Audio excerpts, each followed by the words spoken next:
You want to maximize your time at Magic Kingdom? Today we're sharing our top tips on how to help you maximize your time and make the most out of your magical day at the park. Let's get started.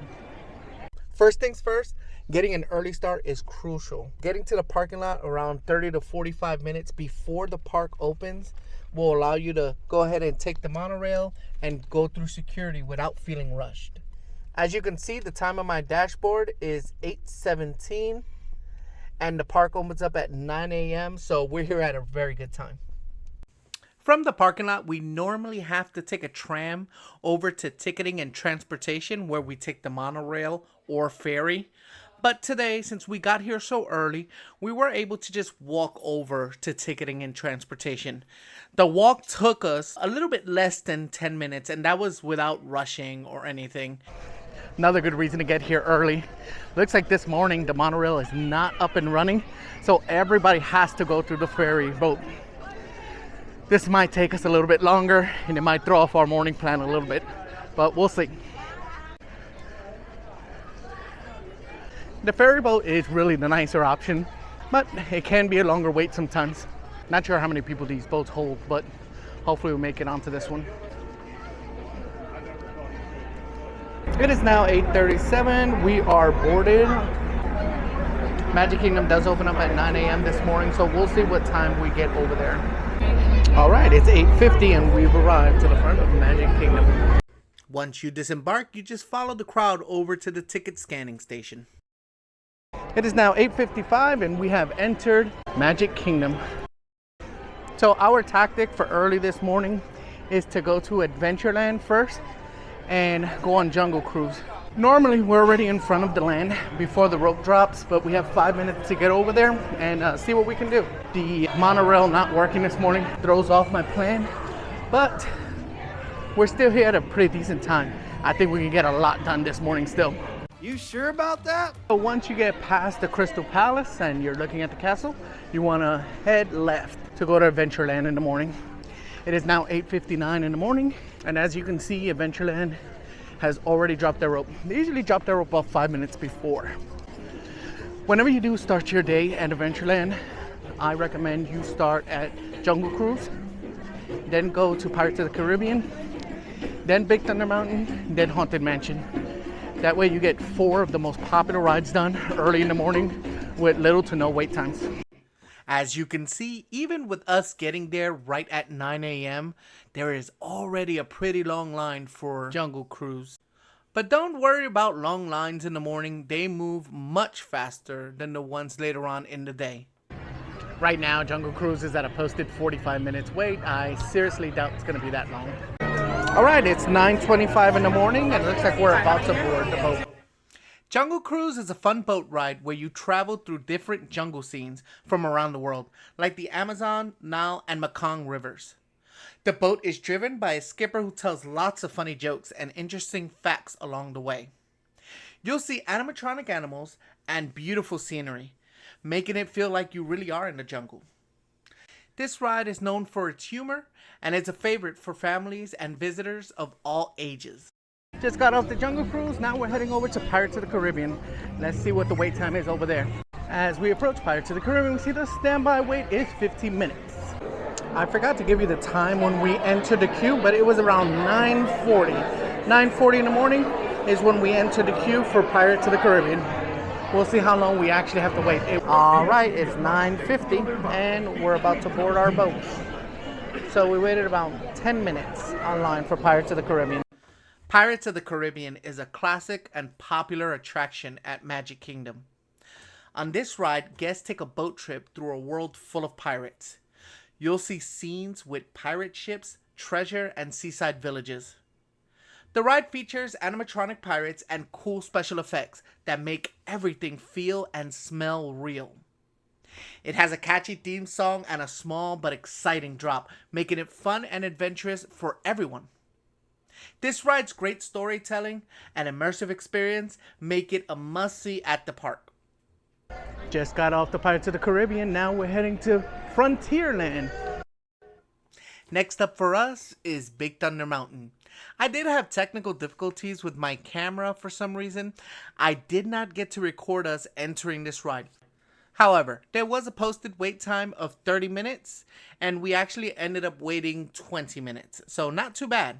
All right, it is now 9:26, You sure about that? and we're about to board the next train. It was a posted wait time of 30 minutes, and we ended up waiting 20 minutes, so not too bad. Big Thunder Mountain Railroad at Magic Kingdom is a thrilling roller coaster. The ride takes you on a wild journey through an old gold mining town on a runaway train. You'll speed through tunnels, around sharp turns, and past stunning rock formations. The detailed scenery and fun twists make it an exciting adventure for guests of all ages. With its exciting drops and fast-paced action, Big Thunder Mountain Railroad is a must attraction for the thrill seekers in your group. All right, we just got off Big Thunder Mountain. Now we're headed over to Haunted Mansion next. It is now 10:33. We got in the park right around 9 o'clock. Not too bad. We've ridden 3 of the most popular attractions so far, and now we're about to get on our 4th. Haunted Mansion is a posted wait time of 30 minutes. We actually got in line at around 10:37 a.m. Let's see what the actual wait time is going to be for us. Almost as though you sense a disquieting metamorphosis. Is this haunted room actually stretching?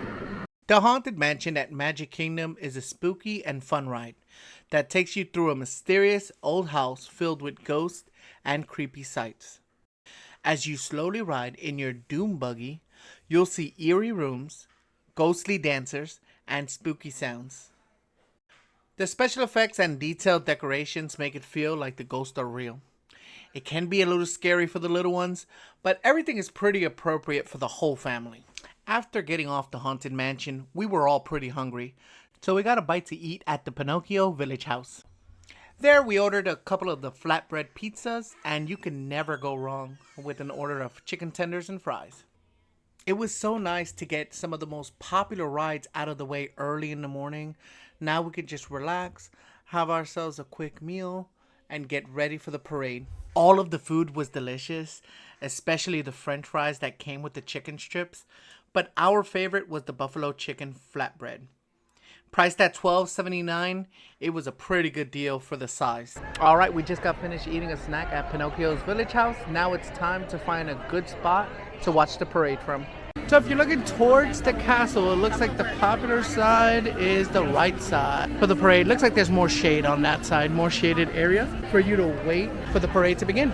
It's now 11:45 and we found a shaded spot on Main Street to wait for the parade. The Festival of Fantasy Parade at Magic Kingdom is a colorful and exciting parade that brings your favorite Disney characters and stories to life. They normally happen twice a day, with the first parade starting at noon and the last one at 3 p.m. I have seen that there are days that they will also have a 6 p.m. parade. The parade starts at Tiana's Bayou Adventure over at Frontierland and ends right at the entrance of Main Street. You'll see amazing floats with characters like Mickey Mouse, Princess Belle, and Peter Pan, along with the most beautiful costumes and lively music. After the parade, you've already done a few of the most popular rides, you already had a snack, you already saw the parade, it's starting to get a little bit hot. Now you have the flexibility to go eat at a nice restaurant in the park or go to one of the less popular rides, the ones that don't have such a long wait, do character meet and greets. Or if you're staying at one of the Disney resorts, you can go over to your hotel, have yourself a nap, refresh, shower, change, and then come back in the evening for more fun. Now, we have 3 dogs at home that needed tending to, so we did decide to drive back home and then come back later in the evening. We live about 45 minutes away from the park, so we utilized the time where it's most hot outside to go back home, take a shower, get changed, feed the dogs, give them a little bit of love and attention, and then head back over to Magic Kingdom for some evening fun. Our plan is to go ahead and get on Seven Dwarfs Mine Train and have ourselves a snack right before the fireworks show. The Seven Dwarfs Mine Train is a fun roller coaster that takes you on a journey through the Dwarfs Diamond Mine. As you enter the ride, you'll see a charming wooded area making you feel like you've stepped into the enchanted forest.